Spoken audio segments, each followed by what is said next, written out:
Здравейте! Не съм качвала видео от известно време. Натрупаха ми се доста празни опаковки. Започвам с представянето им, защото наистина са доста. Най-малко са продуктите за коса. Започвам с тях. Един душ гел, който ми се падна, шампуан, всъщност, който ми се падна от кутия на Белбокс. Никак не ми хареса, прекалено е воднист.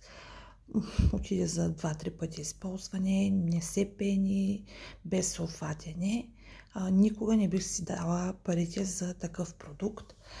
Следващият продукт, това е едно балсамче от боята за коса на L'Oreal. Не я използвам и балсамчетата, които са в опаковката, са чудесни. Много време ги изразходвам и винаги имам по един такъв балсам. Една маска за коса на Avon. Използвах я няколко пъти, предимно дъщеря ми я използва. Не е лоша, лесно се разресва косата с нея, мъничка е. Нищо лошо не мога да кажа за нея, хубава маска за коса. Следващите продукти, това са едни тампони за грим. В принцип си купувам от Lidl, тези са от някой магазин. Тампони като тампони, нищо особено. Едни пластири за крака си бях взела на Victoria Beauty. Залепват се тук отдолу изписцялано с тях, извличат токсините и използва ги някакъв ефект, не знам. Две пасти за зъби, едната е на Sensodyne, хубава паста за зъби, втората е на Бочко. Моето момче използва само такава, никаква друга не признава. Няколко сапуна. Единия, разбира се, е на Бочко с Невен, хубав бебешки сапун на Safeguard. Също използваме ги само за ръце. Следващия сапун е на DAV. Харесвам сапуните на DAV, кремообразница, не изсушават кожата. Ползвам каквито има на промоция в момента. И един сапун на Avon от серията Planet Spa. Много ми хареса. Имам от същата серия и масло за тяло. Енергизиращ. Много ми хареса. За първи път използвам техен сапун. Наистина чудесен. Следващата серия продукти, това са душ гелове.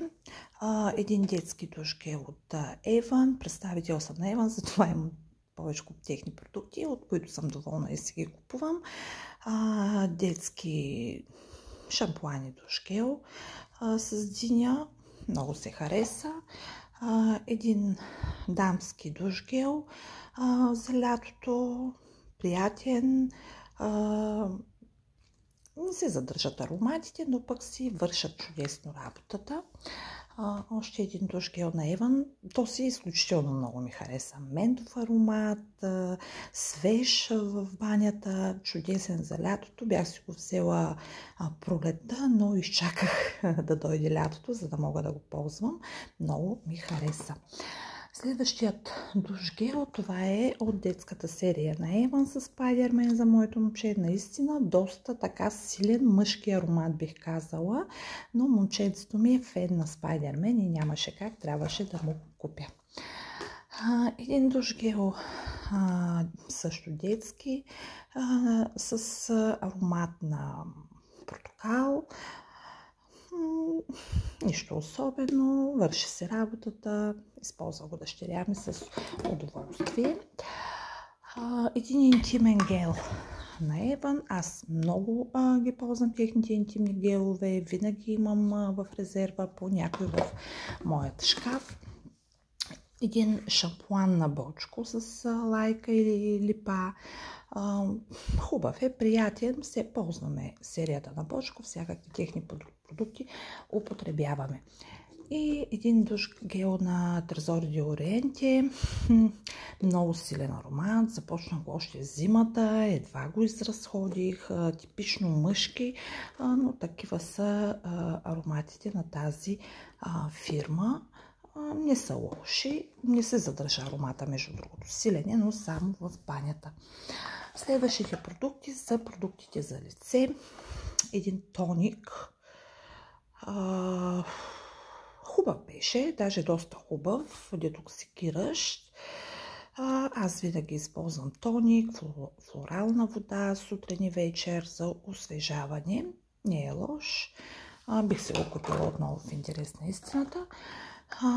Един тоник руски, мисля, че този също не е лош, по-точно като термална вода е някакъв. Да, с термална вода. Хубав е, мъничък, удобен е за пътуване.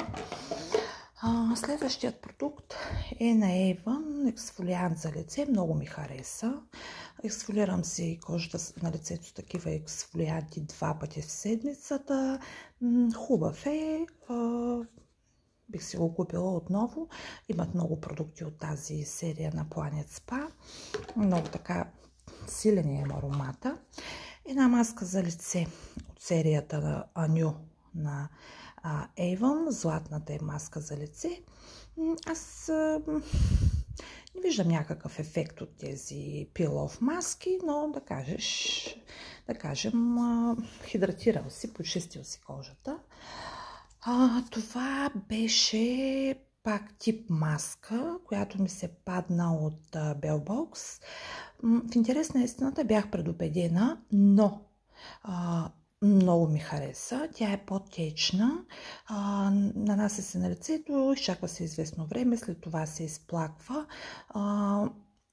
Много хубава кожата след използването и свежа, чувстваше почистена.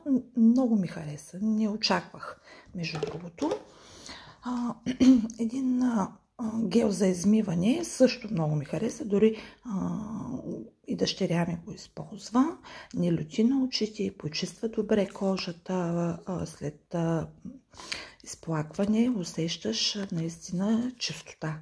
Хареса ми също. Също не очаквах. Понякога в кутиите тези абонаментните има неочаквано добри неща. Един гел за измиване с активен въглен. Този на Biotrade също не беше лош, но нищо особено, честно казано. Бих го ползвала отново или продукти на тяхната серия. Една маска за лице от Lidl, тези са такива по 2 с нар. Ползвам техни маски редовно, използвам ги като нощна маска, нанасям и сутринта я измивам. Доволна съм, купувам си ги редовно. Тук един дезинфектант също ми се беше паднал от някаква кутия на Victoria's Secret. Доста време така периодично ми стоеше в чантата и реших най-накрая да изхвърля тази кутийка. Използвах го. Нормален дезинфектант. Един крем за ръце. Такива мънички опаковки ми стоят в дамската чанта, в колата, на работа, защото пролет, зима, есен, кожата ми е много суха на ръцете, опъната и винаги да ми е под ръка. Хубав е крема. Едно червило, Ши, мисля, че беше. Хубаво червило. Изразходих си го до дупка. Аз обичам червила, мажа се, имам много и в момента съм се спряла малко да си купувам, тъй като трябва да се изразходят, за да не им изтича срока на годност. 2 крема, дневен и нощен, на L'Oreal, нощния крем и дневния им крем. Хубави кремове, 35+, хубави са, не са лоши. И 2 парфюма от Avon, Little Black Dress, Lace. Честно казано, малко на сила го изразходих този. И на лък също. Хубави са парфюмите, аз харесвам всякакви аромати, без някакви сладникави. На Еван съм представител, както казах, и си купувам различните им парфюми, тези, които не съм ползвала. И последният продукт, това е The Pink Stuff, пастата. Вече направо е изтрита опаковката. Много ми харесва тази почистваща паста. Чистя с нея всичко, маратонките, хладилника, плочките в кухнята, печката. Поставяме мъничко, изтърквам и свети. Много ми харесва. Няма някакви вредни неща в нея. Използвам я. Дори детето си научи да почиства маратонките с нея. Страхотна е. Купила съм си още. Това е от мен. Това са моите празни опаковки. Натрупани са доста. Сега потеглят към кофата за боклук. Хубав ден! Дайте палец нагоре, ако това видео ви е харесало, и последвайте канала ми.